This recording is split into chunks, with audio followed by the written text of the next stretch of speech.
Welcome to our tribute to one of the most iconic voices in Philippine music history, Pilita Corrales, the legendary artist Asia's Queen of Songs. In this video, we'll take you on a journey through Pilita's groundbreaking career, from her early days performing in Australia to becoming the first Filipino to sing at Caesar's Palace in Las Vegas, all the way to her many awards and unforgettable performances. We'll explore how Pilita broke barriers on both local and international stages, singing in multiple languages, Tagalog, Cebuano, English, and Spanish, and working with some of the industry's best, like Ryan Cayabyab. You'll also discover her role as a trailblazer in television, her influence in the rise of Philippine Idol, and her contributions to promoting Filipino music globally. Whether you're a longtime fan or just discovering her now, this video celebrates the timeless artistry, resilience, and legacy of Pilita Corrales. Stay tuned, you're about to hear the story of a true legend. Consider subscribing and smashing that like button. Let's jump right into it. Maria del Pilar Garrido Corrales, August 22, 1939 to April 12, 2025, widely known as Pilita Corrales, was a celebrated Filipino pop singer, songwriter, actress, comedian, and television host. She gained fame for her signature singing pose, a dramatic backbend, and earned the title Asia's Queen of Songs for her distinctive vocal style and remarkable career longevity. At the time of her death, she had a net worth of $5 million. Recognized by critics and the media as the greatest singer in the Philippines, Corrales had a prolific career spanning over 60 years, during which she recorded an impressive 135 albums. While she primarily sang in English and Filipino, she also occasionally performed in Spanish and Cebuano. Her influence extended beyond music, making a significant mark in film and television. Her show, An Evening with Pilita, is regarded as a pioneering program in Philippine TV history.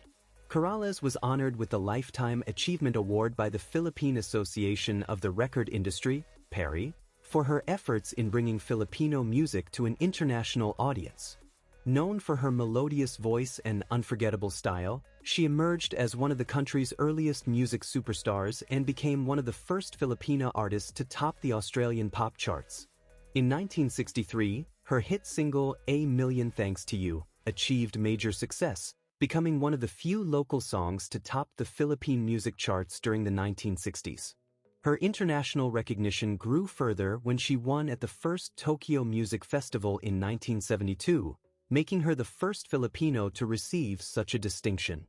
Corrales was also honored in Australia, where she was named one of the great dames of Victorian radio and television, and had a street in Melbourne named after her.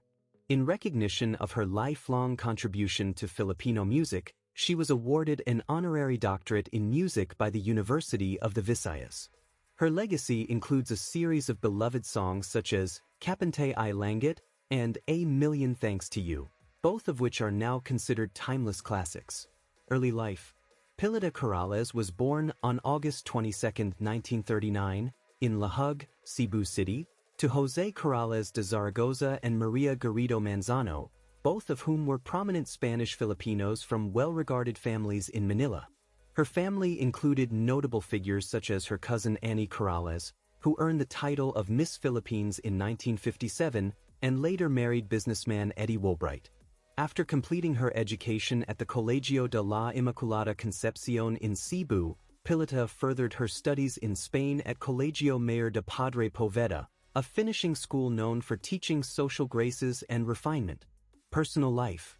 Pilita Corrales was the mother of two children, Jackie Lou Blanco and Ramon Christopher Gutierrez, both of whom followed in her footsteps and pursued careers in acting. In 1963, she married Spanish businessman Gonzalo Blanco, but the marriage ended while Jackie Lou was still young. Gonzalo later passed away in 1981.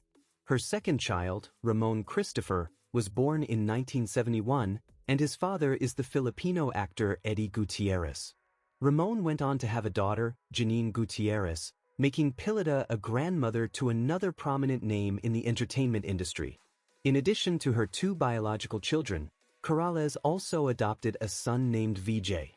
On May 22, 2001, she married Carlos Lopez, a businessman of Paraguayan and Australian descent. career. Pilita Corrales began her professional music journey in 1957 during a short stay in Australia, where she quickly rose to fame. She became a well-known figure on Victoria's television circuit, with her debut hit, Come Closer to Me, earning her recognition as one of the grand dames of Victorian radio and television. During the late 1950s and early 1960s, she recorded several LPs under Astor Records, including Pilita Tells the Story of Love, I'll Take Romance, and This Is Pilita, in collaboration with Arthur Young. As a trailblazer during the early years of Australian television, a street in Victoria was later named in her honor. Her contributions were also acknowledged in the ABC TV special Love Is in the Air, which celebrated pioneering female artists in Australia. In 1963, Corrales returned to the Philippines to pursue her music career further. Her local breakthrough began with the radio show La Taverna on DZPI, where she performed Spanish songs and accompanied herself on the guitar. She became a fixture in live stage performances, including regular appearances at the Manila Grand Opera House, and later transitioned into film, making her screen debut in 1968 with Miss Vawa. Over the next 2 years, she starred in 11 films, many of them musicals. Throughout the 1960s and 1970s, Corrales expanded her repertoire by recording songs in Spanish, English, Tagalog, and Cebuano, particularly under Visor Music Corporation. She frequently appeared on television, including on Seeing Stars with Joe Quirino on IBC Channel 13, showcasing her versatility as a performer. Corrales' discography includes Spanish-language albums produced by Aquarius Records Philippines, with compilations like Noche de Ronda and Vaya con Dios. Her signature song, A Million Thanks to You, by Alice Doria Gamilla, gained international acclaim and was translated into 7 languages.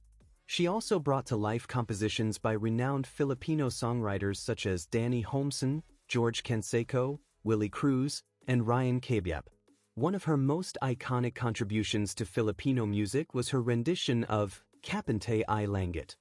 The song was originally composed by George Canseco with lyrics written in Filipino specifically for Corrales after first being recorded by Maria Cabez, Amapola, as a film theme. Although the original version wasn't commercially successful, Corrales' cover version turned the piece into a timeless classic. It was featured on her album Philippine Love Songs Volume 1 in the early 1970s and remains one of her most celebrated recordings. In the late 1970s, Pilita Corrales became the first Filipino artist to perform at Caesars Palace in Las Vegas. Thanks to a personal invitation from Sammy Davis Jr. during her performance, she showcased her versatility by singing in Spanish, English, Cebuano, and Tagalog, with musical arrangements and conducting handled by Ryan Cabiab. Corrales earned numerous accolades over the years. After winning the 1965 Philippine Citizens Award for TV as Best Female TV Performer, she continued to receive major honors including Cecil, Olive, Tinig, and Awit Awards, all recognizing her talent and contributions to the industry. In 1990, she received a Merit Award from the FAMAS Awards, and in 1991, she was honored with a Lifetime Achievement Award from the Philippine Association of the Record Industry, PARI, for helping bring Filipino music to a global audience. One of her most notable international achievements was at the first Tokyo Music Festival in 1972, where she won Best Performer, becoming the first Filipino to win at an international music competition, surpassing contestants like Olivia Newton-John. Beyond her music career, Corrales also ventured into business and television. She owns a restaurant and bar named Pilita's located in Green Hills. In 2006, she was selected as one of the celebrity judges for Philippine Idol, alongside Ryan Cabiab and Francis Magalona, during the show's inaugural season on ABC Channel 5, now known as TV5. She later represented the Philippines as a judge in the first Asian Idol held in Indonesia.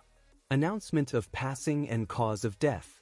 The news of Corrales' passing was announced by her granddaughter, actress Janine Gutierrez, via a social media post on Facebook and Instagram.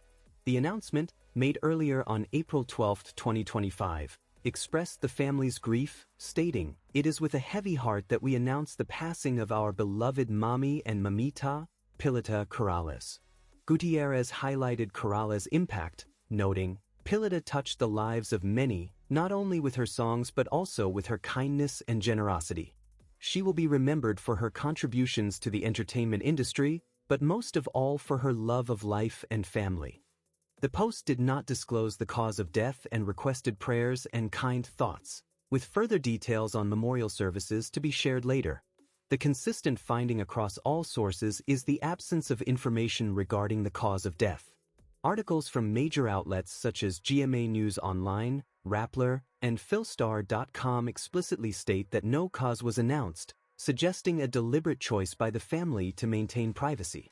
This is further supported by Gutierrez's posts, which focused on celebrating Corrales' life and contributions rather than medical details. Analysis and implications. Given Corrales' age, 85, and the lack of disclosure, it seems likely that the cause of death may be related to natural causes or age-related health issues, though this is speculative without official confirmation. The decision to withhold the cause could reflect cultural norms in the Philippines, where families sometimes prefer to keep such details private, especially in the immediate aftermath of a loved one's passing. This is not uncommon for public figures, as seen in similar cases where personal medical information is protected to honor the individual's dignity. Thanks for watching. Share with your family and friends. Stay blessed as always.